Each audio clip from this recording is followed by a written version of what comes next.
સંસારી જીવના ભાવ મરણો તારવા કરુણા કરી સરિતા વહાવીશુદાતણી પ્રભુ વીર તે સંજીવની સો સાતી દેખી સરિતને કરુણાભિના હૃદયે કરી મુનિકુંદ સંજીવની સમય પ્રાવત તણે ભાજન ભરી કુંદ કુંદ રચ્યું શાસ્ત્ર શાતિયા અમૃતે પુર્યા ગ્રંથાધિરાજ તારામાં ભાવો બ્રહ્માંડ ના ભર્યા અહો વાણી તારી રસમ રસભા વે નિતરતી મુમુક્ષુને પાતી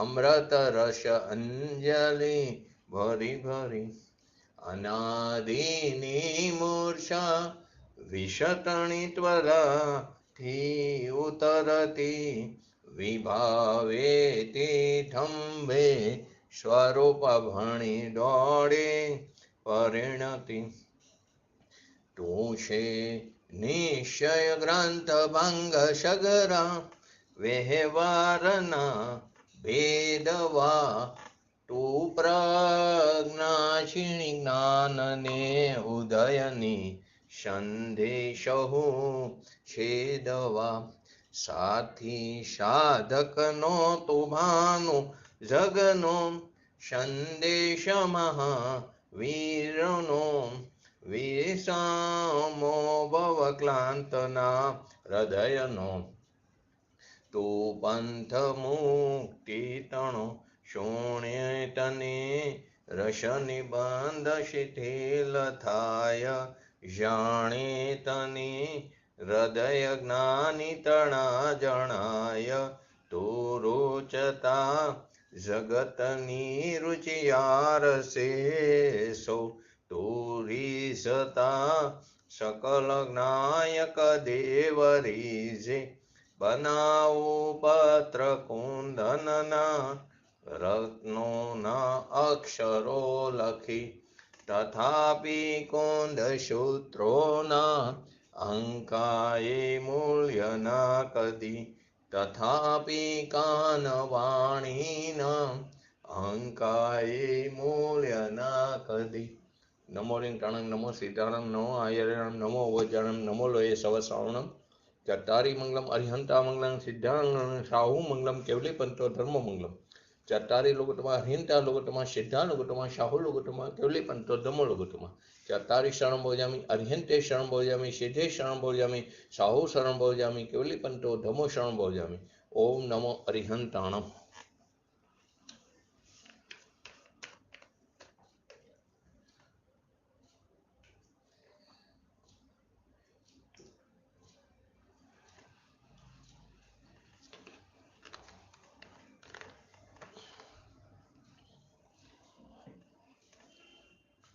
સમયસા ગ્રંથાધિરાજ એની કરતા કર્મ અધિકારની 76 થી 79 નંબરની ગાથા ચાલી રહી છે.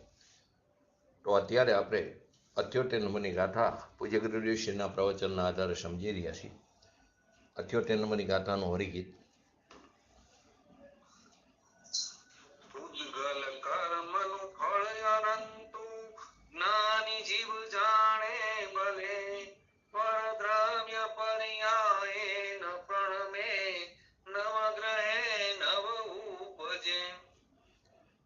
તો કે જીવ છે, જ્ઞાની જીવ છે જે ધર્માત્મા એ પૂતગલ કર્મના અનંત ફળને જાણતો થકો પણ નિશ્ચયથી પદ્રવ્યની પર્યાય રૂપે પરિણમિત થતો નથી, તેને ગ્રહણ કરતો નથી અને તે રૂપે ઉપજતો નથી.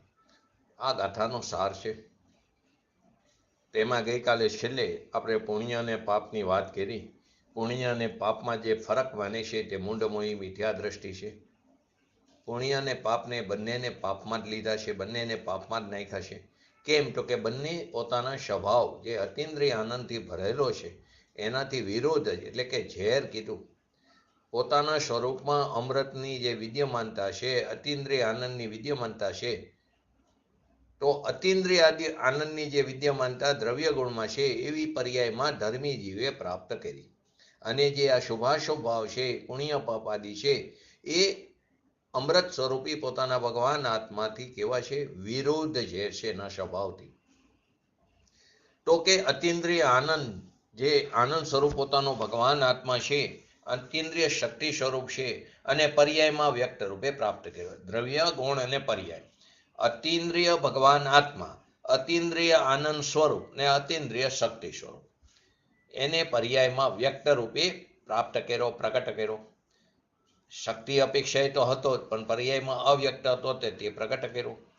અતિન્દ્રિય આનંદ પ્રગટ થયો, અતિન્દ્રિય જ્ઞાન, અતિન્દ્રિય શ્રદ્ધા. અતિન્દ્રિય એટલે કે આત્માની શ્રદ્ધા, અતિન્દ્રિય સત્તા, પ્રભુતા, વિભુતા,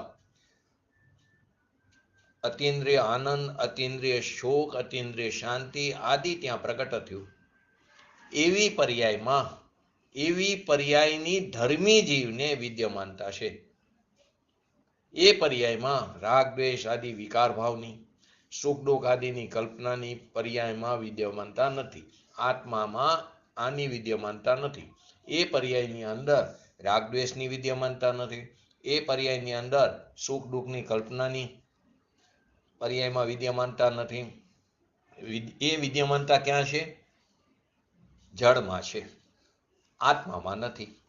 આત્માની પર્યાયમાં રાગ દ્વેષની વિદ્યમાનતા નથી, સુખ દુઃખની કલ્પનાની વિદ્યમાનતા નથી આત્માની પર્યાયમાં. અને એ વિદ્યમાનતા ક્યાં છે? જળમાં છે. તો કે પ્રાપ્ય વિકાર્ય અને નિવર્ત્ય એવું વ્યાપ્ય લક્ષણ વાળું સુખ દુઃખ આદિ રૂપે જે પૂતગલ કર્મ ફળ સ્વરૂપ છે. એટલે કે સુખ દુઃખની કલ્પના, હરખ શોકનો ભાવ, સરોગ અવસ્થા, નિરોગ અવસ્થા, શરીરની એને અનુકૂળ પ્રતિકૂળ બાહ્ય સંયોગો આદિ, એ સર્વને પૂતગલ કર્મ પોતે પ્રાપ્ત કરે છે. એ એનું પ્રાપ્ય છે. કોનું? પૂતગલનું. કઈ કઈ વસ્તુ લીધી? સુખ દુઃખની કલ્પના લીધી, હરખ શોકના ભાવ લીધા, શરીરની અવસ્થા લીધી, નિરોગી હોય કે સરોગી હોય, અનુકૂળ પ્રતિકૂળ બાહ્યમાં સંયોગ આદિ હોય. આ બધાને સર્વને પૂતગલ કર્મ પોતે પ્રાપ્ત કરે છે. એ જ સમયની અવસ્થાને પૂતગલ ગ્રહણ કરે છે. કોને? કર્મફળની. એ જ સમયની અવસ્થા એને પૂતગલ ગ્રહણ કરે છે. એ પ્રાપ્ય કીધું આગળ, અને એ રૂપે ઉપજે છે. એટલે કે તે નિવર્તી આવ્યું.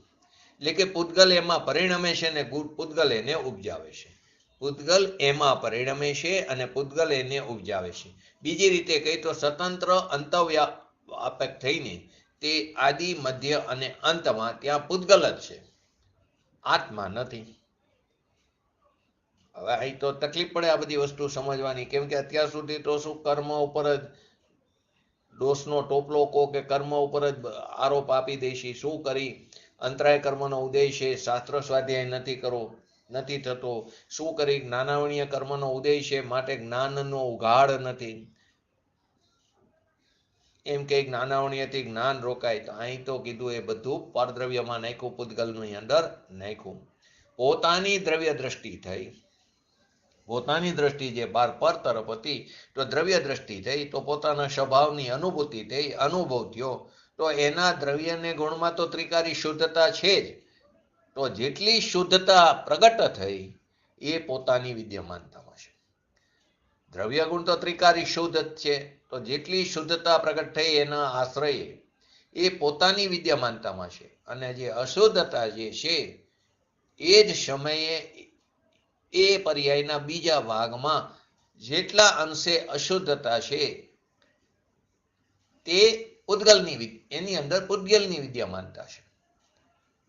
બે વસ્તુ આવી. જેટલા અંશે શુદ્ધતા પ્રગટ થઈ એ પોતાની વિદ્યમાનતામાં છે, અને જેટલા અંશે અશુદ્ધતા છે એ જ પર્યાયના બીજા ભાગમાં એ પૂતગલ, એનો કરતા કોણ છે? પૂતગલ છે. આગમની અંદર આવી અપેક્ષાથી ભરેલી વાતો આવે છે. આગમની અંદર સામાન્ય ગુણ પણ કેટલા કીધા? 6 કીધા. વાસ્તવમાં તો અનંત ગુણ છે. એટલી વાત કરવા જાય, ગઈકાલે લીધું ને, અનંત અનંત ગુણ તો કેવરી પણ એક સમયે એક ગુણ કહે તો અનંત કાળ સુધી તે પૂરું ન પડે. એવા એક દ્રવ્યના એટલા અનંતા ગુણ છે, એમનું આયુષ્ય પૂરું થઈ જાય, છતાં એ પૂરેપૂરા ગુણની ચર્ચા થઈ શકે નહીં. આગમ પણ 12 અંગની અંદર બહુ સ્થૂળ વાત કરે છે. પંચાધ્યાયમાં છે પાઠ, સૂક્ષ્મતા તો અનંત રહી ગઈ, છતાં પણ વસ્તુ સ્વરૂપનો પૂરેપૂરો નિચોડ આવી ગયો. આવું વસ્તુ સ્વરૂપ છે, આવું અલૌકિક દ્રવ્ય છે. કેમ કે સામાન્ય 6 ગુણ કીધા આગમમાં, પાછું એની એ જગ્યાએ આગમમાં બીજી જગ્યાએ એમ કીધું કે આત્માની અંદર સામાન્ય ગુણ અનંત છે. પરમાત્મા પ્રકાશમાં કીધું. એક બાજુ એમ કીધું વિશેષ ગુણ કેટલા છે? સામાન્ય ગુણ 6, અસ્તિત્વ, વસ્તુત્વ, પ્રમેયત્વ, દ્રવ્યત્વ, પ્રદેશત્વ, અગુરુ લઘુત્વ છે તો વાસ્તવમાં અનંત, પણ 6 ની ચર્ચા મુખ્યતાથી કરી. એવી જ રીતે વિશેષ ગુણ લીધા, ધારો કે જીવનો લીધો જ્ઞાન, દર્શન, ચારિત્ર, શોક, વીર્ય, ક્રિયાવર્તી શક્તિ આદિ. પૂતગલના લીધા સ્પર્શરસ, ગુણ, સ્પર્શરસ, ગંધ, વર્ણ અને ક્રિયાવર્તી શક્તિ લીધી. એવી રીતે લીધું ધર્માસ્તિકાયનું લીધું ગતિ હેતુત્વ, અધર્માસ્તિકાયનું સ્થિર હેતુત્વ, કારનું પરિણમન હેતુત્વ અને આકાશનું અવગાહન હેતુત્વ.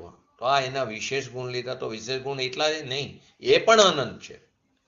તો એવી વાત શાસ્ત્રમાં પણ વાણી દ્વારા આવવા યોગ્ય હોય એટલી જ આવે છે. બાકી બધી વાત અનુભવ ગમ્યમાં એ અપાર વાત રહી જાય છે. કેમ કે વાણીની લિમિટેશન છે, મર્યાદા છે. તો અહીંયા કહે છે કે ધર્મી જીવ પ્રાપ્ય, વિકાર્ય અને નિવર્ત્ય એવું વ્યાપ્ય લક્ષણ વાળું. વ્યાપ્ય એટલે કર્મ, એટલે કે કાર્ય, એટલે કે અવસ્થા, એટલે કે હાલત, એટલે કે દશા.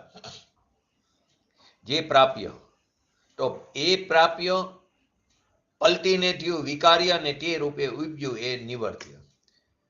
તો કે પ્રાપ્ય, વિકાર્ય અને નિવર્ત્ય કહીને એ જ સમયે એ જ અંશ, એ જ સમયના અંશને તે સિદ્ધ કરે છે. પ્રાપ્ય, વિકાર્ય અને નિવર્ત્ય એ કહીને શું કર્યું? એ જ સમયે એ જ અંશ, જે થવા યોગ્ય હતો એ જ અંશ, એ જ સમયે વિકાર્ય, પૂર્વની પર્યાય પલટીને થયું, ને એ જ સમયે તે રૂપે ઉગ્યું એટલે કે નિવર્ત્ય. એ જ સમયના અંશને સિદ્ધ કરે છે. સુખ દુઃખની કલ્પના હતી. અહીં જ્ઞાન થાય છે કે નહીં? પોતાનામાં થાય ને, પોતાનામાં. તો જ્ઞાન થાય છે એ જેવું છે એવું પોતામાં. એ સંબંધીનું જે જ્ઞાન થાય છે, વિકાર આદિનું, રાગદ્વેષ આદિનું, સુખ દુઃખની કલ્પના આદિનું જ્ઞાન થાય છે ને. તો કે જ્ઞાન થાય છે જેવું છે એ જેવું છે. સુખ દુઃખની કલ્પના જેવી છે, રાગદ્વેષ જેવા છે, સરોગ અવસ્થા, નિરોગ અવસ્થા, શરીરની, દેહનું છૂટવું, દેહનું બચવું આદિ જે જ્ઞાન થાય છે એ જેવું છે એવું પોતામાં, પોતાના અસ્તિત્વમાં, પોતાના સ્વચતુષ્યમાં તે સંબંધી. ખરેખર તો પોતામાં પોતાનું જ્ઞાન થાય છે. એ સંબંધીનું પોતામાં પોતાનું જ્ઞાન થાય છે. એ જ્ઞાનને જાણે છે. તો એવા જ્ઞાનનું હોવું પણ એ પ્રાપ્ય પોતાથી છે. તો એવા જ્ઞાનનું હોવું પણ પ્રાપ્ય કોનાથી? એ પોતાથી છે. ને રાગ દ્વેષ આદિને વિકલ્પ, સુખ દુઃખ આદિની કલ્પના, શરીરની સરોગ અવસ્થા, નિરોગ અવસ્થા આદિ એ બધું પૂતગલથી છે. ભીન પાડી દીધું બંનેને કે એ સંબંધીનું જે જ્ઞાન થાય છે તો પોતાનું જ્ઞાન પોતાથી થાય છે. અને એવા જ્ઞાનનું હોવું પણ પ્રાપ્ય તો પોતાથી. એમાં આદિ મધ્ય અંતમાં આત્મા છે. અને રાગદ્વેષ આદિનો વિકલ્પ, સુખ દુઃખ આદિની કલ્પના આદિની અંદર પૂતગલ છે. એના આદિ મધ્ય અંતમાં અંતવ્યાપક એ પૂતગલથી છે. ભીન પાડી દીધું બંનેને. તો એનું તો અહીં ભેદ જ્ઞાન કરાવવાનું છે ગાથામાં. તો કહે છે પ્રાપ્ય, વિકાર્ય અને નિવર્ત્ય એ અવસ્થાનો વર્તમાન અંશ ધ્રુવ નિશ્ચર જે થવાનો હતો એ જ થાય છે. એને પ્રાપ્ય કીધું, ધ્રુવ અંશને. એ જ સમયનું સત, એ જ સમયનો વર્તમાન અંશ જે ધ્રુવ નિશ્ચર થવાનો હતો, જે થવા યોગ્ય હતો એ થાય છે. એને પ્રાપ્ય કીધું. એ પૂર્વને પલટીને થયો માટે એને વિકાર્ય કીધું. ને વર્તમાનમાં ઉપજ્યું એ અપેક્ષા એને નિવર્ત્ય કીધું. 3 પ્રકાર છે. 3 અલગ અલગ વસ્તુઓ નથી. 3 અપેક્ષાથી બતાવ્યું છે. તે અપેક્ષા એને નિવર્ત્ય કીધું. એવા વ્યાપ્ય લક્ષણ વાળું, એવી વર્તમાન અવસ્થા રૂપી, એટલે કે વ્યાપ્ય લક્ષણ જેનું છે, કોનું છે? તો કે પૂતગલનું. તો વ્યાપ્ય લક્ષણ જેનું છે એવા સુખ દુઃખ આદિ રૂપી પૂતગલ કર્મ ફળ સ્વરૂપ જે એવું વ્યાપ્ય લક્ષણ વાળું છે કે સુખ દુઃખની કલ્પના થઈ કે સુખ દુઃખનો સંયોગ થયો, સુખ દુઃખનો સંયોગ થયો, સુખ દુઃખની કલ્પના થઈ, એ વર્તમાન અવસ્થા, એ પ્રાપ્ય, એ પૂર્વની પર્યાય પલટીને થયો, વિકાર્ય થયું, એ પૂતગલ કર્મનો ફળ છે. એનું કર્તા કોણ છે? પૂતગલ છે ને એ પૂતગલ કર્તાનું એ કાર્ય છે. એ પૂતગલ કર્મનું એ કાર્ય છે ને એ પૂતગલ કર્મ સ્વતંત્ર થઈને કરે છે, કોઈની અપેક્ષાની જરૂર નથી, એને આત્માની પણ જરા પણ જરૂર નથી, નિરપેક્ષ છે દરેક દ્રવ્ય. તો એ પૂતગલ કર્મ પણ સ્વતંત્ર થઈને એ કરે છે. અને જે વ્યાપ્ય એટલે કે જે કાર્ય એટલે કે એનું જે કામ, એ પણ ઈષ્ટ, કર્તાનું ઈષ્ટ કાર્ય. તો કે એનું એ વ્યાપ્ય એટલે કે એનું કામ ઈષ્ટ સ્વતંત્ર થઈને થાય છે, એને પણ કોઈની અપેક્ષા નથી, કેમ કે પર્યાય પણ નિરપેક્ષ છે. એ વ્યાપ્ય, એનું કામ, એનું કાર્ય એ પણ ઈષ્ટ સ્વતંત્ર થઈને થાય છે. બધામાં નિરપેક્ષતા આવવાની. તો આત્માએ કલ્પના કરી એથી સુખ દુઃખની કલ્પના થઈ એમ નથી. તેને ઘણાને અમુક પરિસ્થિતિ અનુકૂળ આવે તો આનંદ આવે, સુખ છે, સુખ નથી, સંસારિક સુખ, કાલ્પનિક સુખને એ વેદે, એને એમાં ભાસે સુખને. તે સુખ દુઃખની કલ્પના આત્માએ કલ્પના કરી માટે થઈ એમ નથી. આત્મામાં સુખ દુઃખની કલ્પનાનું સ્વરૂપ જ નથી, એનો તો અહીંયા અત્યંત અભાવ છે. હરખ શોકની કલ્પના એની આદિમાં આત્મા છે તો થઈ એમ નથી. આત્મા છે માટે અમને આનંદ આવ્યો, હર્ષ થયો, આત્મા છે માટે અમને શોક થયો, કેમ કે એની આદિ મધ્ય અંતમાં આત્મા નથી. આત્મા ક્યાં છે? તો આત્મા તો શુદ્ધ શ્રદ્ધા, જ્ઞાન, શાંતિ, ચારિત્ર, આનંદ આદિમાં આત્મા છે. એની આદિમાં આત્મા છે, એની મધ્યમાં આત્મા છે, એના અંતમાં આત્મા છે. તો પ્રાપ્ય, વિકાર્ય અને નિવર્ત્ય લક્ષણ વાળું બંને વસ્તુ લીધી, જીવનું પણ લીધું, પોતાના પરિણામનું, અને પોતાના પરિણામ સિવાયના બાકીના જે બધા પરિણામ છે તેને પદ્રવ્યના પરિણામ કહી દીધા. એનું પણ પ્રાપ્ય, વિકાર્ય અને નિવર્ત્ય લીધું. તો જે પૈસા છે, આપણે જેની પાછળ દોટ મૂકી છે, દ્રવ્ય જેને કહી છે, આ દ્રવ્યની વાત નથી, ત્રિકારી દ્રવ્યની. દ્રવ્ય એટલે પૈસાની વાત છે. એના એ જે લાખો રૂપિયા છે એમાં આત્મા થોડો વ્યાપે છે. તો કે રૂપિયો જે આવે છે, પૈસો, અહીંયા એનો પર્યાય તે સમયનો જે આવવા યોગ્ય છે તે જ આવે છે, તે પ્રાપ્ય છે. અને એને કોણ પ્રાપ્ત કરે? એને પરમાણુ પ્રાપ્ત કરે છે, નહીં કે આત્મા.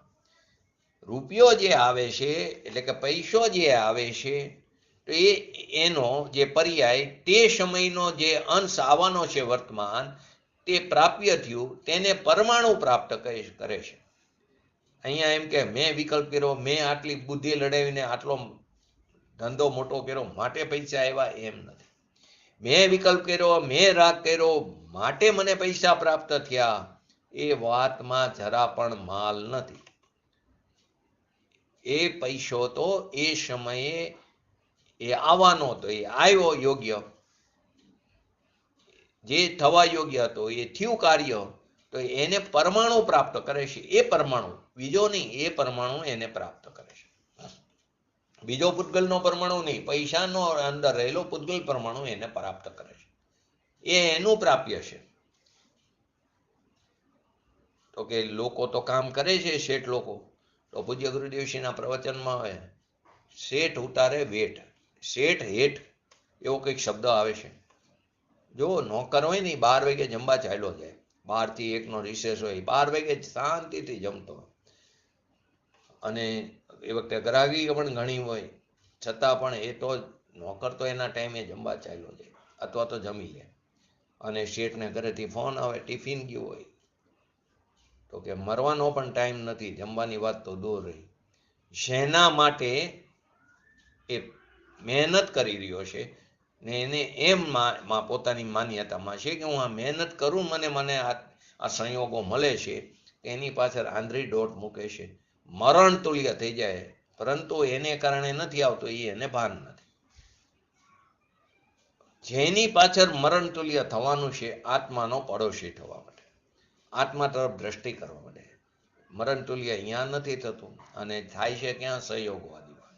સંયોગો તું ગમે એટલો પ્રયત્ન કરી આવવાના હશે તો જ આવશે, નહીં આવવાના હોય તો તારો ગમે એટલો પ્રયત્ન હશે.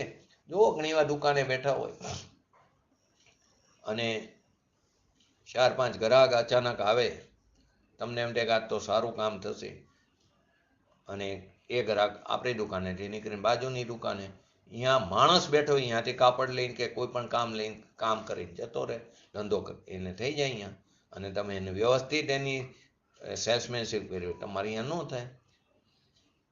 તો એ સંયોગો જે આવવાના એ યોગ્ય, જે આવવા યોગ્ય હોય એ જ આવશે.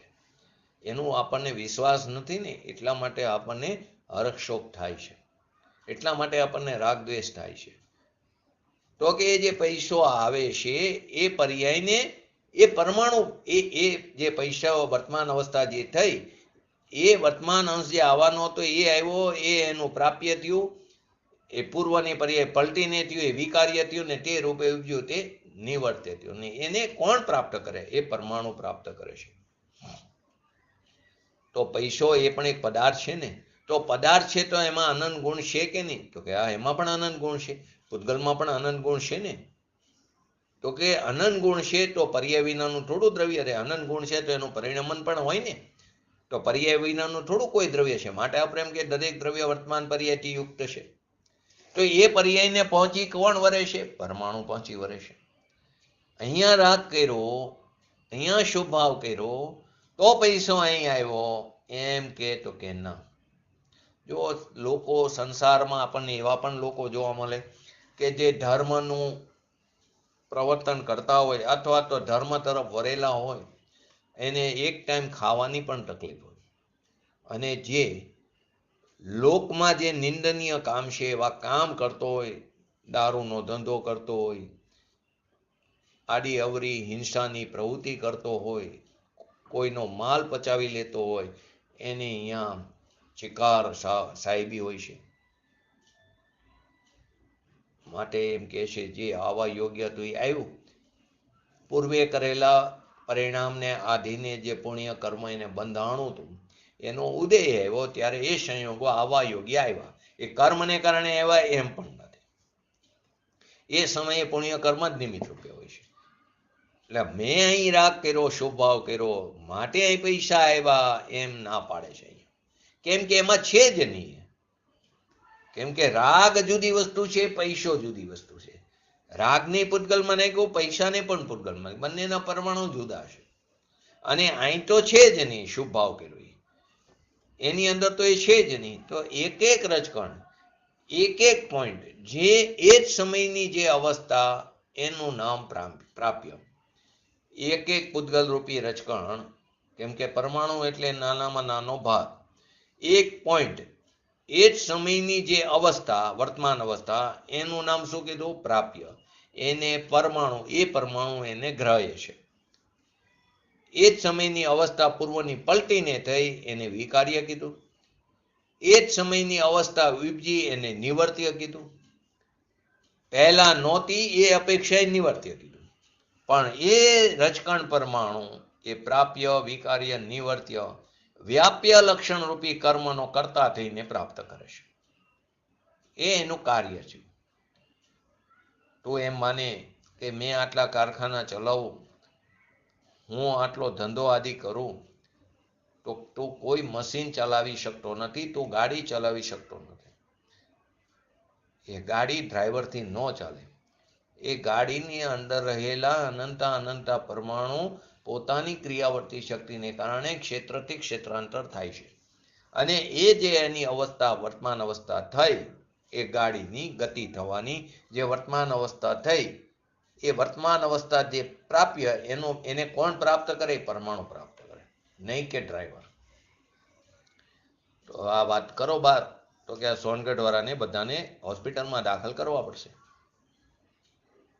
તો કે પૂજ્ય ગુરુદેવસિંહ કે તું મસ્કરી ન કર, તો ખરેખર સર્વજ્ઞ ભગવાનની વાણીની વિરાધના કરી રહ્યો છે. જો અત્યારે તો સાયન્સ એટલું બધું આગળ વધી ગયું એવું લાગી રહ્યું છે, પણ ખરેખર તો જે વસ્તુ છે એને શોધી, વસ્તુ નવી નથી શોધી, જે વસ્તુ એના જ્ઞાનમાં નહોતી આવી એને શોધ કરી એમ કહેવામાં આવે. તો કે અત્યારે ડુંગરને તોડીને રેલવે કાઢે, આ કરે, તો કે બહુ જમે તો કરી નાખ્યું આટલું એચિવમેન્ટ. તો અહીં સોનગઢ વાળા કહે છે કે આત્માથી કાંઈ થાય નહીં, આત્માથી શેકેલો પાપડ પણ ભાંગે નહીં, ઘાસના ટણકલાના 2 કટકા પણ થાય નહીં. સોનગઢ વાળા નથી કહેતા, કોણ કહે છે? સર્વજ્ઞ ભગવાન 3 લોકનો નાથ કહે છે. તને ખબર નથી એટલે તું સોનગઢ વાળા ઉપર આરોપ નાખે છે. સર્વજ્ઞની આગમવાણીમાં કુનકુન આચાર્ય દેવના શાસ્ત્રોમાં વાત આવે છે. એમાં એમ કીધું આગમમાં કે પ્રત્યેક દ્રવ્યની વર્તમાન પર્યાય, વર્તમાન અવસ્થા, હાલત, દશા એ પ્રાપ્ય વિકાર્ય નિવર્ત્ય ને એ દ્રવ્ય પ્રાપ્ત કરે, એ પરમાણુ પ્રાપ્ત કરે છે, એ પરમાણુ એ પરિણમે છે ને એ ઉપજે છે. તું મસ્કરી કરે તો એ તને ખબર નથી, ખરેખર એમાં તારી લૂંટ થાય છે, એમાં તું તારું નુકસાન કરી રહ્યો છે, તું તારા આત્માનો ઘાત કરી રહ્યો, સ્વભાવની હિંસા કરી રહ્યો છે. તને તારા નુકસાનની ખબર નથી, અને એ નુકસાનનું ફળ કેવું આવશે એ તને ખબર નથી. દયા ખાવા જેવી વાત છે. માટે તીર્થંકર ભગવાનનો જીવ જ્યારે 6ઠા 7મા ગુણસ્થાને હોય, અથવા તો એ જ્યારે ધર્માત્મા જીવ હોય, ત્યારે એને કરુણા ભાવ આવે. પૂજ્ય ગુરુદેવશ્રી જેવા જ્ઞાની પુરુષોને કે સર્વ જીવો સુખી થાવ, બધા જીવો કલ્યાણ પામે, બધાને અસત્ય વાત ખ્યાલમાં આવે, કેમ કે જાણે છે કે આ નુકસાનનું ફળ કેવું છે. પૂજ્ય ગુરુદેવશ્રીના પ્રવચનમાં આવે છે, બ્રહ્મદત્ત ચક્રવર્તીનું નામ સાંભળ્યું હશે. બ્રહ્મદત્ત ચક્રવર્તી કેટલું આયુષ્ય હતું એનું? ચક્રવર્તી પદનું, 700 વર્ષ. હા, 700 વર્ષ. તો 700 વર્ષ એનું ચક્રવર્તી પદ હતું. હવે એના અંદર શ્વાસોશ્વાસ ગણો કેટલા થાય, અને એના ફળ સ્વરૂપે ક્યાં જાય?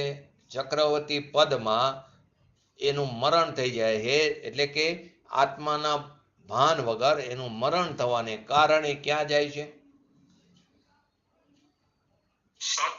7મી નરકે, 33 સાગરો. એક શ્વાસનું ફળ કેટલું આવે? 33 સાગરોપમનું આયુષ્ય. અંદર આખું માપ પણ છે, હું ભૂલી ગયો છું માપ. પૂજ્ય ગુરુદેવશ્રીના પ્રવચનમાં આવે, કોઈક પ્રવચનમાં મેં સાંભળ્યું છે. એક શ્વાસોશ્વાસ, એક ચક્રવર્તી પદનો મહિમા એક શ્વાસોશ્વાસમાં જે આવ્યો, એના ફળ સ્વરૂપે 7મી નરકનું 33 સાગરોપમનું આયુષ્ય. એટલે કે એક શ્વાસોશ્વાસમાં કેટલા વર્ષોનું ફળ મળે છે 7મી નરકનું. એ નુકસાનની તને ખબર નથી. માટે કહે છે આચાર્ય ભગવાન, જ્ઞાની પુરુષો સત્ય વસ્તુને પોકારીને કહે છે. ને કેવું સત્ય? જાહેર થયેલું, સિદ્ધ થયેલું સત્ય. અહીંયા તો કહે છે આપણા સુખ દુઃખની વાત છે. સુખ દુઃખ એ 3 પ્રકારની, સુખ દુઃખની 3 પ્રકારની પર્યાય લીધી. કર્મનો ઉદય લીધો, અંદરની કલ્પના લીધી, અને બહારનો સંયોગ લીધો. કર્મનો ઉદય લીધો, પૂતગલ રૂપી કર્મનો, દ્રવ્ય કર્મનો ઉદય લીધો, અંદર સુખ દુઃખની કલ્પના લીધી, અને બહારનો સંયોગો. ત્રણેય પૂતગલ કર્મનો ફળ છે.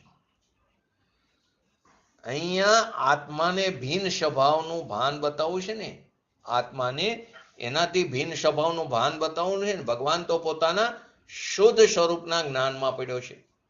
રાગ છે ને સુખ દુઃખ છે પોતાની પર્યાયમાં, ભૂમિકા અનુસાર. તો પોતાની પર્યાયમાં એને રાગ દ્વેષ સુખ દુઃખ ભલે હો, પણ એની પોતાની પર્યાયમાં એનો અત્યંત અભાવ સ્વરૂપ છે. કોને? ધર્મીને. કેમ કે એના અભિપ્રાયમાં પડ્યું છે કે આ મારું સ્વરૂપ નથી, અત્યંત અભાવ સ્વરૂપ છે. એક સમયની પર્યાય પોતાની શુદ્ધ શ્રદ્ધા, જ્ઞાન, ચારિત્ર આદિ પ્રગટ થઈ, તો એ સમયની જે શુદ્ધ પર્યાય, એ પોતાના જે પરિણામ, એ શુદ્ધ પર્યાય પોતાની, અને એ જ પર્યાયમાં જે અશુદ્ધતા રહી ગઈ એ પૂતગલની પર્યાય. એક પર્યાયના 2 ભાગ થયા. જ્યારે પોતાના સ્વભાવ ઉપર દ્રષ્ટિ થઈ, પોતાના સ્વભાવનું ભાન થયું, તો એક સમયની પર્યાયમાં જે વિતરાગ દશા પ્રગટ થઈ, તો એ સમયની જે શુદ્ધ પર્યાય એ પોતાની એટલે કે આત્માની, એ શુદ્ધ પર્યાય જે અવસ્થા, વર્તમાન અવસ્થા, એ પ્રાપ્ય થયું, પૂર્વની પર્યાય પલટીને વિકાર્ય થયું અને તે રૂપે ઉપજ્યું એટલે નિવર્ત્ય થયું, એને આત્મા પહોંચી વળે છે, એનો કરતા આત્મા છે. અને એ જ પર્યાયમાં જે અશુદ્ધતા રહી ગઈ એ પૂતગલની પર્યાય. એક સમયમાં તત્વજ્ઞાનમાં એક જ ભાવ ગણવામાં આવ્યો છે, એનાથી બીજો ભાવ પરમાં નાખવામાં આવ્યો છે. પોતાનો શુદ્ધ ભાવ ગણવામાં આવ્યો છે અને એનાથી બીજો ભાવને પરની અંદર ગણવામાં આવ્યો છે. આશ્રવ તત્વની વાત થઈ ને, પુણ્ય પાપ શુભાશુભ ભાવ. તો એક પર્યાયમાં અંતર્મુખ જેટલી જે શુદ્ધતા થઈ એટલી સંવર નિદ્રા થઈ. એક પર્યાયમાં સ્વભાવ ઉપર દ્રષ્ટિ થતા એક પર્યાયમાં અંતર્મુખ જેટલી શુદ્ધતા થઈ એટલી સંવર નિદ્રા થઈ. અને એ પર્યાયમાં જેટલું પરલક્ષી ઉત્પન્ન થયો આશ્રવ, જેને આપણે વિકાર, એને આપણે આશ્રવ કીધો, તો કે એ પર્યાયમાં જેટલા પરલક્ષથી ઉત્પન્ન થયા એનું નામ આશ્રવ અને બંધ કહેવામાં આવ્યું.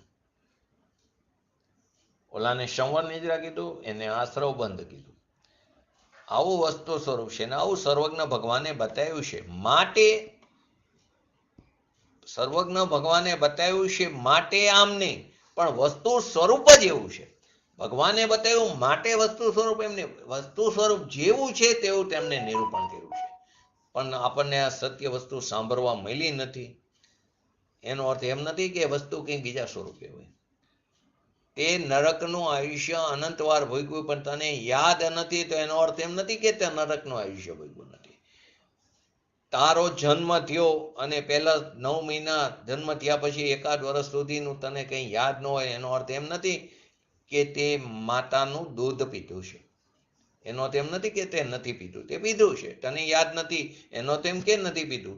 તેવી રીતે તને યાદ નથી કે મેં આ નરકના દુઃખ ભોગવ્યા છે, એનો અર્થ એવો નથી કે તે નથી ભોગવ્યા. તો તને સાંભળવા નથી મળ્યું એટલે તું એમ માન કે વસ્તુ સ્વરૂપ કંઈક જુદું હશે, એમ નથી મળ્યું. તારી ઉપાદાનની લાયકાત છે. તો કે પ્રાપ્ય, વિકાર્ય ને નિવર્ત્ય એવું વ્યાપ્ય લક્ષણ વાળું, જેની અવસ્થા એવી છે, એની અંદર અવસ્થામાં સુખ દુઃખ આદિ રૂપેલો હરખ શોક લઈ શકો, રતિ અરતિ ગમે તે લઈ શકો. એ બધામાં આદિ સર્વમાં સ્વયં અંતર્વ્યાપક થઈને આદિ મધ્ય અંતમાં પૂતગલ વ્યાપે છે. પૂતગલનું એ ફળ છે, પૂતગલનું એ કાર્ય છે, પૂતગલ એનો કરતા છે. જો છરી વાગે ને, કોઈ એમ કે મેં આને છરી મેરી, અથવા તો શાક સુધારતા હોય ને છરી શાકને બદલે તમને વાગે, તો ખરેખર જો વસ્તુ વિજ્ઞાન સરમાં આપ્યા છે બધા એક્ઝામ્પલ, સોનગઢ મળે છે વસ્તુ વિજ્ઞાન સર, એની અંદર લખ્યું છે કે ખરેખર તો છરી શાકને એડી જ નથી. વાત બહાર કરો સમાજમાં, તો છરી આંગળીને અડી નથી તો આંગળીને વાગે કેવી રીતે, શાકને અડી નથી, શાક કેવી રીતે સુધારાય? બસ એ સમયે શાકના પરમાણુનું એ રીતે પરિણમવાની લાયકાત હતી, ત્યારે ત્યાં છરીનું હોવું નિમિત્ત રૂપે છે. અને જ્યારે આંગળીનેથી એ પરમાણુની એ રીતે વિસ્તાર રૂપે પરિણમિત થવાની, લોહી રૂપે પરિણમિત થવાની લાયકાત હતી, તો તારી છરી ત્યાં હોવી તે નિમિત્ત રૂપે છે. પણ છરીને કારણે આંગળીમાંથી લોહી નીકળવાનું, કપાણી આંગળી સેજ વાગી છરીને લોહી નીકળવું, અથવા તો કોઈએ તને છરી મારી નહીં.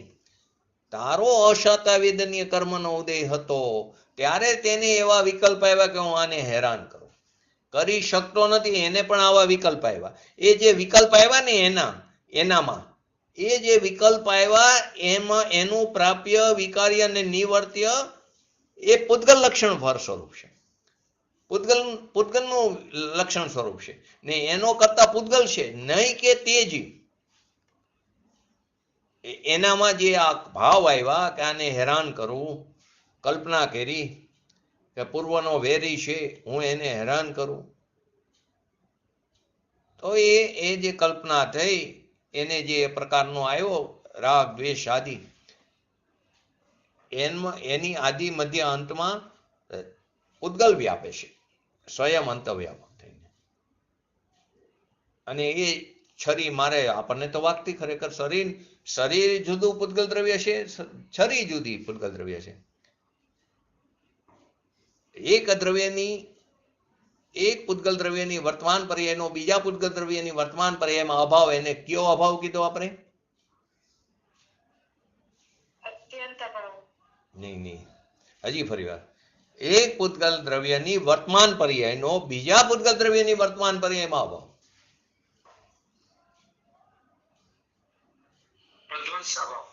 નહીં, અનન્ય ભાવ. રાગ ભાવ અને પ્રજ્વંસ ભાવ તો પૂર્વ અને ભવિષ્ય ઉપર છે, બરાબર. અનન્ય ભાવ એટલે એક પૂતગલ દ્રવ્યની વર્તમાન પર્યાયનો બીજા પૂતગલ દ્રવ્યની વર્તમાન પર્યાયમાં અભાવ. અને અમિતાબેન તમે જે કીધું અત્યંત અભાવ, એક દ્રવ્યનો બીજા દ્રવ્યમાં અભાવ. અહીં તો એક પૂતગલ દ્રવ્યની વર્તમાન પર્યાયનો બીજા પૂતગલ દ્રવ્યની વર્તમાન પર્યાય. તો શરીર એક પૂતગલ દ્રવ્ય હતું એની વર્તમાન પર્યાય, અને છરી એ બીજું પૂતગલ દ્રવ્ય હતું એની વર્તમાન પર્યાય. એ બંનેનો તો અભાવ છે એકબીજામાં, અનન્ય ભાવ છે અહીંયા. માટે ઓલાને વિકલ્પ આવ્યો, માટે છરી માયરી એમ પણ નથી. અને એ છરી શરીરને અડી એટલે શરીરને વાગ્યું આપણને, તો એને માયરી માટે લોહી નીકળવું કે માટે કંઈક પણ અઘટિત ઘટના બની એમ પણ નથી. કેમ કે દરેક દ્રવ્ય સ્વતંત્ર, દરેક દ્રવ્ય વર્તમાન પર્યાયથી યુક્ત છે. તો કે છરી જે વાગવી એ પૂતગલ પોતાની પર્યાયને પ્રાપ્ત કરે છે. એ પૂતગલ પોતાની પર્યાયને, થોડો આત્મા એને પ્રાપ્ત કરે છે. બીજો આત્મા એ કરી શકે તો કે નહીં. સુખ દુઃખ કલ્પના, સુખ દુઃખના સંયોગ, સુખ દુઃખના ઉદયનો ભાવ, એ બધા પૂતગલ કર્મ સ્વરૂપ એ પૂતગલ કરતાને એનું કાર્ય છે. શરીરની નિરોગ અવસ્થા હોય, શરીરની સરોગ અવસ્થા હોય, શરીરની અનુકૂળ પ્રતિકૂળ દવા હોય કે ઝેર હોય, એ બધી પર્યાયમાં સુખ દુઃખની કલ્પનાની પર્યાયમાં પૂતગલ દ્રવ્ય પોતે આત્માની અપેક્ષા રેખા વિના નિરપેક્ષ રીતે સ્વતંત્ર અંતવ્યાપક થઈને આદિ મધ્ય અંતમાં એ વ્યાપે છે. આવો સર્વજ્ઞનો માર્ગ છે. કોઈ સાધારણ કલ્પનાથી બનાવેલો આ માર્ગ નથી, અલૌકિક માર્ગ છે. ભગવાન આત્મા તો પરમાત્મા છે, એ પરમેશ્વરનું સ્વરૂપ જ આત્મા છે. બોલી છે ને, સિદ્ધ સમાન સદા પદ મેરો. ક્યાં નહીંનું કથન છે.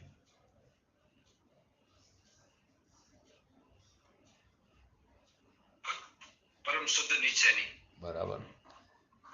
સિદ્ધ સમાન સદા પદ મેરો, પરમ શુદ્ધ નિશ્ચયનું કથન છે. એવી અંતરમાં દ્રષ્ટિ અને અનુભવને ભાન થયું તો કહે છે કે પોતાની વિદ્યમાનતામાં તો એ રાગદ્વેષ થયા અને જ્ઞાનની વિદ્યમાનતા પોતામાં છે. શું કીધું? પોતાના સ્વભાવ ઉપર દ્રષ્ટિ થઈ અને અનુભવને ભાન થયું તો કે પોતાની વિદ્યમાનતામાં તો એ રાગદ્વેષ થયા અને જ્ઞાનની વિદ્યમાનતા પોતામાં છે.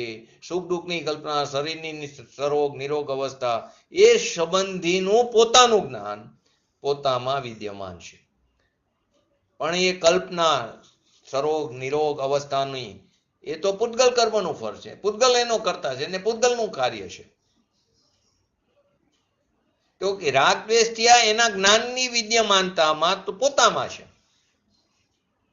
પોતાના સ્વરૂપનું ભાન થયું તો પોતાની વિદ્યમાનતામાં તો એ જે રાગદ્વેષ આદિ થયા ને, પોતાની વિદ્યમાનતામાં જાણપણામાં એ જે રાગદ્વેષ આદિ થયા એના જ્ઞાનની વિદ્યમાનતા પોતામાં છે.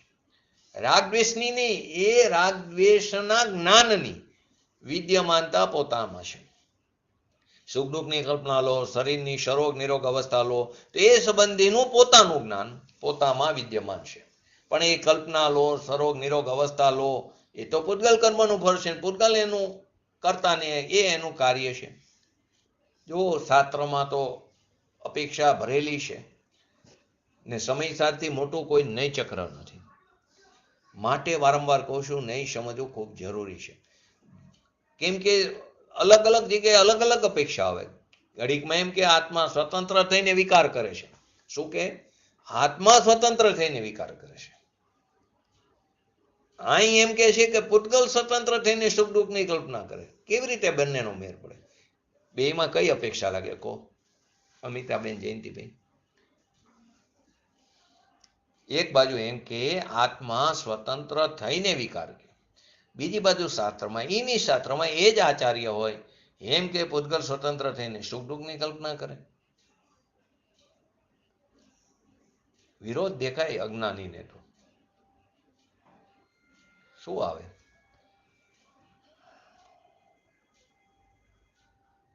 કઈ અપેક્ષા લાગે? પહેલામાં શું આવે? આત્મા સ્વતંત્ર થઈને વિકાર કરે એટલે કર્મ વિકાર નથી કરાવતો, પોતે ભૂલ કરે છે. પોતાની ભૂલથી સ્વનું લક્ષ્ય ચૂકીને પરનું લક્ષ્ય થવાથી એ સમયની પર્યાયની યોગ્યતાથી એ વિકાર ઉત્પન્ન થાય. પોતામાં થાય કે બીજા દ્રવ્યની પર્યાયમાં વિકાર નથી થતો, થાય છે પોતાનામાં. અને એ જે વિકાર થાય છે વિકારનું અશુદ્ધતાનું ભાન પણ હોવું જોઈએ. તો એ અશુદ્ધતાને લક્ષમાં લઈને પોતાના દ્રવ્ય સ્વભાવના જોરે એ પુરુષાર્થને પ્રબળ કરીને અશુદ્ધતાને તોડવાનો પ્રયત્ન પણ જીવ કરે છે, ધર્મી જીવ. એક બાજુ એમ કે પૂતગલ સ્વતંત્ર થઈને સુખ દુઃખની કલ્પના કરે, આત્મામાં એનો અભાવ છે. અજ્ઞાનીને તો આ બધું વિરોધ લાગે. એક બાજુ એમ કે કર્મથી વિકાર થાય છે, તો કે નહીં, રાગની પર્યાયની મોજૂદગી પોતાનામાં છે, થોડી જડમાં છે. રાગ થોડો કર્મમાં છે. એક બાજુ એમ કે કર્મથી વિકાર થાય છે, એક બાજુ એમ કે રાગની પર્યાયની મોજૂદગી પોતાનામાં થોડા જડની અંદર છે અને થોડું જડતી છે. એક બાજુ એમ કે વિકારની મોજૂદગી પૂતગલમાં છે, પૂતગલનું કાર્ય છે આત્માનું નહીં આગાતામાં. વિકારની મોજૂદગી પૂતગલમાં છે, પૂતગલનું કાર્ય છે આત્મામાં નહીં. એક બાજુ એમ કે એ થોડી જડમાં હોય રાગની મોજૂદગી, એ તો પોતામાં છે. બેયનો મેર કેવી રીતે થાય? તો કે પરથી ભીન જ્યારે બતાવો છે તો પરથી ભીન પોતાના દ્રવ્ય ક્ષેત્રકાર ભાવની મોજૂદગી તેને બતાવવા માટે પરથી ભીન કીધું. બીજામાં નથી થતો રાગદ્વેષ, તારી પોતાની પર્યાયમાં થાય. ત્યાં પરથી ભીન બતાવ્યું છે. તો પરથી ભીન બતાવ્યું એ તો અજીવ અને પરજીવથી ત્યાં ભીન બતાવ્યું. પણ જ્યારે પોતાના આશ્રવથી ભીન બતાવવું છે, કેમ કે આશ્રવથી સ્વભાવ અનંત ગુણ અધિક ભીન પડ્યો છે. આશ્રવ તો કેવું છે? એક સમયની કૃત્રિમ અવસ્થા છે. તો કે એ અનંત ગુણોનો પિંડ જે ભગવાન આત્મા છે એ સ્વભાવમાં આશ્રવનો નિશ્ચયથી અત્યંત અભાવ છે. તો આવી સ્વભાવ દ્રષ્ટિવંતમાં પ્રાપ્ય વિકાર્ય લક્ષણરૂપ જે પર્યાય એ પૂતગલ કર્મ કરતા અને પૂતગલ ફળનું કાર્ય પૂતગલ કરે છે.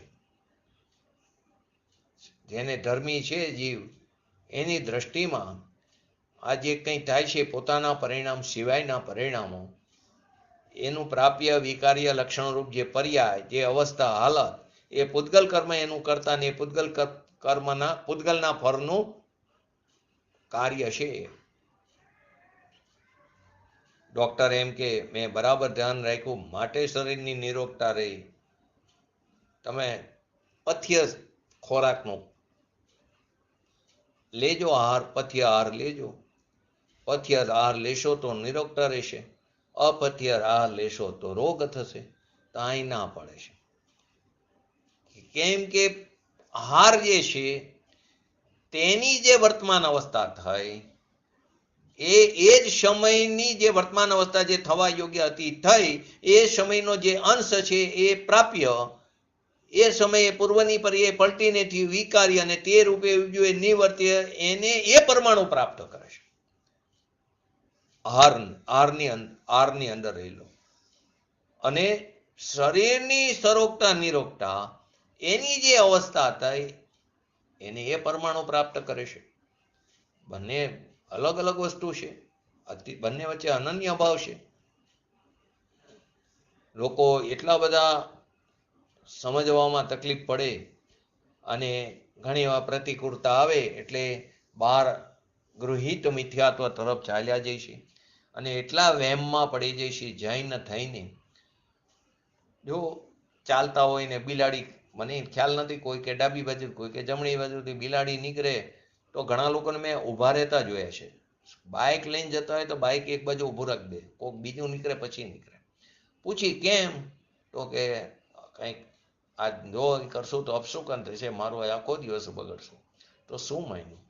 એ જે ક્રિયા થઈ નીકળવાની એને કારણે તને સંયોગોમાં થોડો ફેરફાર થાય. તારે કારણે પણ તારા સંયોગો આવતા જતા નથી. એને કારણે કેવી રીતે આવે? આ પ્રકારે કર્યું માટે આમ થયું. બહારની ક્રિયામાં આને કારણે થોડો ફેરફાર થાય છે. તો જૈન દર્શનના સતના જે સત્વ તત્વો છે એની વાસ્તવિકતા, એની મોજૂદગી એના પોતાને કારણે છે. શરીરમાં રોગ કંઈ વિઘ્ન આવ્યું તો કંઈક ખરાબ ખોરાક લેવાઈ ગયો અથવા તો કંઈક કોકે કંઈક કરી નાખ્યું માટે મને રોગ આવ્યો. જ્યોતિષે બરાબર જોયું નહીં માટે મને કંઈક આમ થયું. જેમ કીધું ને બિલાડી નીકળે અપશોકન આવે. કોઈ એમ કહે કે વિધવા બેન નીકળે લાલ કપડા વાળી એનાથી મને તકલીફ, એનાથી એને કારણે મને નુકસાન થયું. લોકોની માન્યતા પણ કેવી છે. તો અપશુકન થયા તો કે તું મૂઢ છે. તારી આ મૂઢતા છે, લોક મૂઢતા છે ને 3 પ્રકારની. દેવ કઈ બોલો? 3 મૂઢતા. રત્નાકર સવાકાચારની શરૂઆતમાં જ આવે 3 મૂઢતા.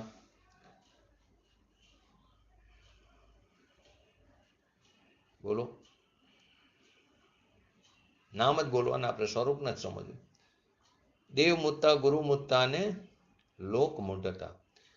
તો શરીરની નિરોગતા અને સરોગતામાં અને કલ્પનામાં પૂતગલ દ્રવ્ય સ્વયં આત્માની અપેક્ષા રાખ્યા વિના સ્વયં એ અંતર્વ્યાપક થઈને એ વ્યાપે છે.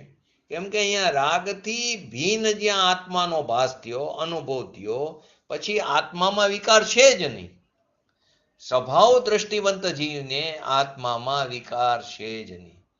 વિકાર છે નહીં તો વિકારને પહોંચી કેવી રીતે વરે દ્રવ્ય? એ આત્મદ્રવ્ય. દ્રવ્યમાં ક્યાં વિકાર છે તો એ પહોંચે? એનામાં તો એટલી તાકાત ઉત્પન્ન થઈ કે જે સુખ દુઃખની જે કલ્પના છે એને પોતામાં રહીને એનું અને પોતા સંબંધીનું જ્ઞાન કરવાની તાકાત ઉત્પન્ન થઈ.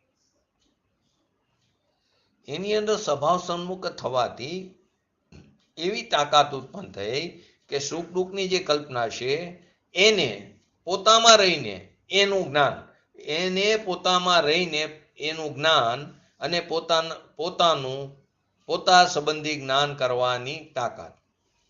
બે સ્વ પર પ્રકાશક એ સંબંધીનું જ્ઞાન અને પોતા સંબંધીનું જ્ઞાન કરવાની તાકાત ઉત્પન્ન થઈ અને એને પોતામાં એકત્વ કરવાની તાકાત છૂટી ગઈ. જે હતો વિકાર આદિ એમાં જે રક્તપણું હતું એ છૂટી ગયું, વિભાવથી વિરક્ત થઈ ગયો. એનું નામ જ પુરુષાર્થ છે. ક્યાંય કર્મના જોડની તો વાત આવી જ નહીં.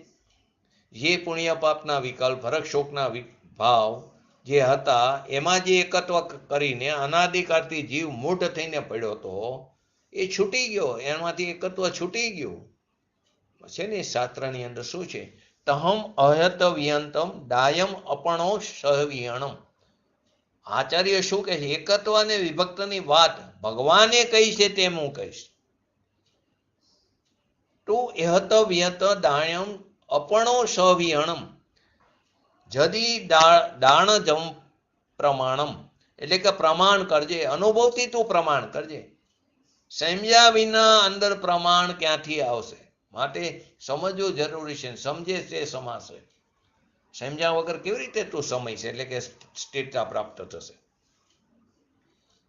તો કે પ્રાપ્ય વિકાર્ય નિવર્ત્ય અવસ્થા હરક શોકની થઈ, દેહની નિરોગતા સરોગતા થઈ, સંયોગ અનુકૂળ પ્રતિકૂળ બહારમાં થયા. એમાં પૂતગલ દ્રવ્ય પોતે અંતર્વ્યાપક થઈને આદિમાં મધ્યમાં અંતમાં, એટલે કે કર્મનો ઉદય એની અંદર પણ પૂતગલ પોતે અંતર્વ્યાપક થઈને આદિ મધ્ય અંતમાં એ પૂતગલ પ્રસરે છે, વ્યાપે છે. ભગવાન આત્મા એની પર્યાયમાં આદિમાં નથી.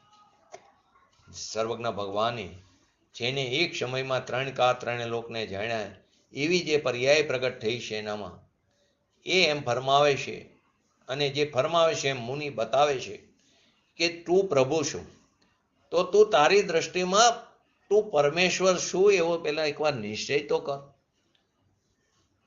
હું પામર નથી, હું રાગ રૂપે નથી, હું શરીર રૂપે નથી એવો અનુભવ કર. હું રાગ નથી, હર્ષશોક નથી, શરીર નથી, કર્મ નથી, સંયોગો નથી એવો અનુભવ કર. અને એવા અનુભવની દ્રષ્ટિમાં આત્મા હર્ષશોકને પ્રાપ્ત કરે એમ રહેતું નથી. એ હર્ષશોકના વિકલ્પનું જે જ્ઞાન છે એ જ્ઞાતા થઈને શ્રદ્ધા જ્ઞાન એનું કરીને પોતાની પર્યાયમાં એ સંબંધી વિદ્યમાન જ્ઞાનને તે પ્રગટ કરે છે.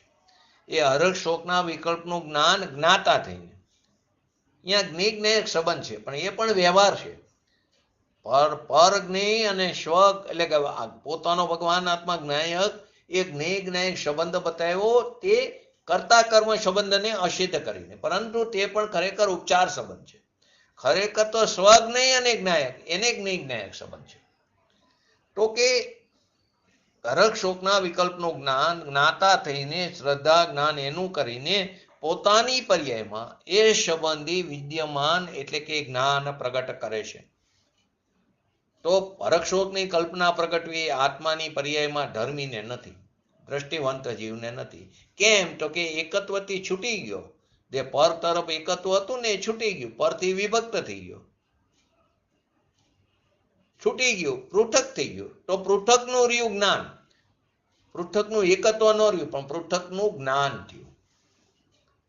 તો કર્તાનું કાર્ય, કર્મ, પૂતગલ, શરીર નો કર્મ બધાને પૂતગલમાં નાખી દીધા. એ કર્તાનું એ બધું કાર્ય છે. સુખ દુઃખની કલ્પના, શરીરની સરોગ નિરોગ અવસ્થા આદિ, સંયોગ આદિ, એમાં પૂતગલ દ્રવ્ય પોતે અંતરવ્યાપક થઈને એમાં વ્યાપે છે. આત્મા શુદ્ધ આત્મા એ જ સમયે પોતાના નિર્મલ પરિણામમાં એ વ્યાપે છે. અને શ્રદ્ધા જ્ઞાન રૂપે પરિણમેલો આત્મા એના નજીકમાં એ ક્ષેત્રમાં જ પડ્યો છે, પણ એની અપેક્ષા વિના પૂતગલ પોતે અંતરવ્યાપક થઈને પ્રસરે છે. જો એક્ઝામ્પલ તો ઘણા બધા આમાં લઈ શકાય. જો 7મી નરકમાં પડેલો જીવ, અહીંયા પણ અસંખ્યાત સમ્યક દ્રષ્ટિ જીવ છે. 7મી નરકમાં સમ્યક દર્શન સાથે કોઈ જઈ શકતો નથી.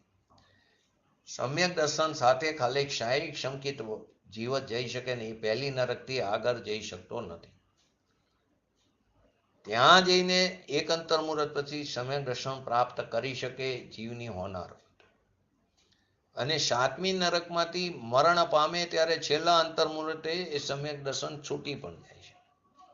અને એ પછીની જે પર્યાય થાય ને એમાં પણ સમ્યક દર્શન નથી. સિંહ આદિ 7મી નરકમાંથી નીકળેલો સિંહ એને સમ્યક દર્શન એ પર્યાયમાં પ્રાપ્ત નથી થતો. લોકોને ભ્રમ થાય કે મહાવીર સ્વામી ભગવાનનો જીવ, પણ એ 7મી નરકમાંથી નીકળેલી સિંહની પર્યાય નહોતી. 7મી નરકમાંથી નીકળેલો જીવ સિંહ આદિ તે ક્રૂર તિર્યંચ પર્યાય એમાં સમ્યક દર્શન પ્રાપ્ત નથી થતું. છતાં પણ ત્યાં અસંખ્યાત સમ્યક દ્રષ્ટિ જીવ પડેલા છે. તો કે ત્યાં અસંખ્યાત જે સમ્યક દ્રષ્ટિ જીવ પડેલા છે 7મી નરકમાં, તો એની અહીંયા અસિંતાલની કલ્પના ઉત્પન્ન થઈ આત્માની નબળાઈને કારણે, જેને આપણે રૌરવ નરક નારકી કહી છે. સમ્યક દ્રષ્ટિ છે ત્યાં. સૈનિક રાજા લો સાહિક સંકેતી, પહેલા આયુષ્ય બંધાઈ ગયું હતું 7મી નરકનું, પણ સાહિક સંકેતી પછી સાહિક સમ્યક દર્શન થયું એટલે એની સાથે 7મી નરકમાં જઈ શકતો નથી. તો એ પરિણામો એટલે કે એનું જે આયુષ્ય હતું 33 સાગરોમાંથી ઘટીને પહેલી નરકમાં આવી ગયા. 84,000 વર્ષનું આયુષ્ય થઈ ગયું. તો કે અહીંયા અણસિદ્ધતાની કલ્પના પણ ઉત્પન્ન થાય છે. પહેલી નરક છે ત્યાં ખૂબ જ ગરમી પડે છે. તો શરીરને ગરમી ખરેખર અડતી પણ નથી. શરીરની અંદર રહેલા અનંત રોગો એ પણ આત્માને અડતા નથી. એમાં જરી અચિંતાનો વિકલ્પ થયો એને જ્ઞાન અડતું જ નથી. જ્ઞાન એનું જ્ઞાન કરે છે પણ એને અડતું નથી. પોતાના સ્વચતુષ્યમાં રહીને, પોતાની મર્યાદામાં રહીને એનું જ્ઞાન કરે છે. એનું જ્ઞાન પણ જ્ઞાનમાં એનું એકત્વ થતું નથી. તો કે બીજા નારકી તો મારે કોણ કોને મારી શકે? એક દ્રવ્ય બીજા દ્રવ્યને અડી શકતો નથી. એ મારે છે એવું એને ભાવ થાય છે. એને એમ લાગે કે મેં માર્યું. વાસ્તવમાં એ સમયે એ જીવની એવી જ યોગ્યતા હતી. તો કે મિથ્યાત્વમાં પણ એ થતું. મિથ્યાત્વમાં પણ એટલે કે મિથ્યાત્વ અજ્ઞાની જીવ પણ ખરેખર એકબીજાને અડી શકતો નથી. ધર્મી તો દૂરની વાત રહી. મિથ્યાત્વમાં માનતો હતો કે હું અગ્નિને મને અગ્નિ અડ્યું, મને અંદર અંગારામાં નાખ્યો, એ માનતો હતો મિથ્યાત્વ દશામાં.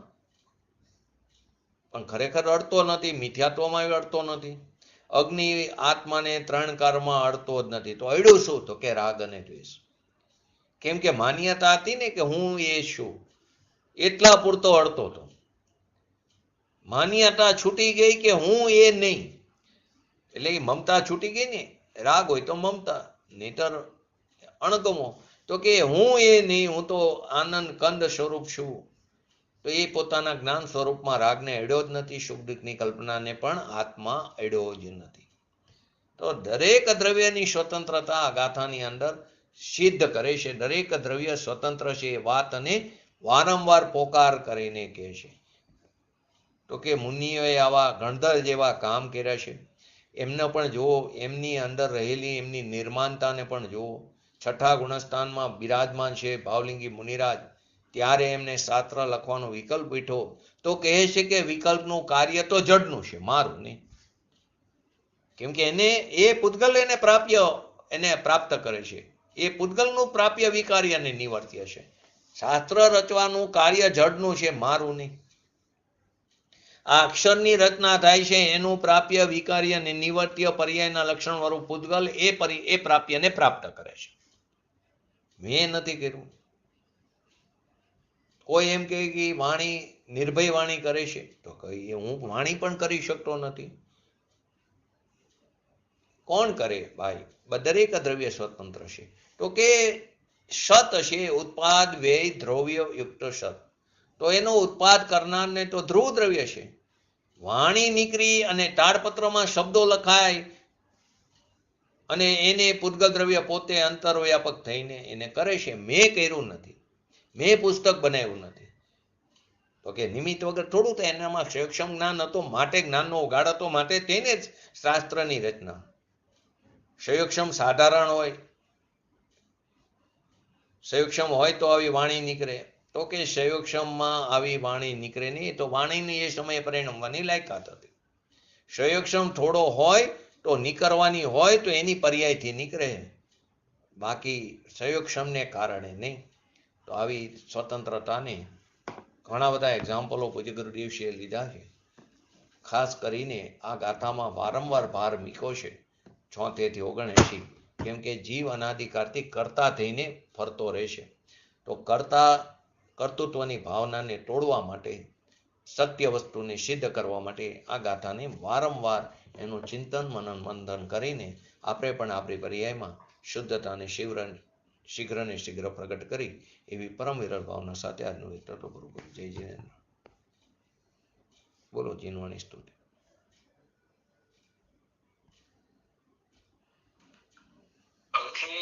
વૃક્ષ શાખા વ્યતીતાભિલાષા તથા સંસ્કૃતા પ્રકૃતા દેશભાષા ચિદાનંદ ભૂપા રાજધાની નમો દેવી વાગેશ્વરી જૈન વાણી નમો દેવી વાગેશ્વરી જૈન વાણી. નમો ટાણંગ નમો સિદ્ધાણં નમો હૈરણમ નમો વજનમ નમો લયેશ્વ શ્રવણમ ચતારી મંગલમ અર્હંતા મંગલમ સિદ્ધા મંગલમ શાહો મંગલમ કેવલી પંતો ધમો મંગલમ ચતારી લોગટમાં અર્હંતા લોગટમાં સિદ્ધા લોગટમાં શાહો લોગટમાં કેવલી પંતો ધમલ ગોટમાં ચતારી શરણ ભોજામી અર્હંતે શરણ ભોજામી સિદ્ધે શરણ ભોજામી શાહો શરણ ભોજામી કેવલી પંતો ધમો શરણ ભોજામી.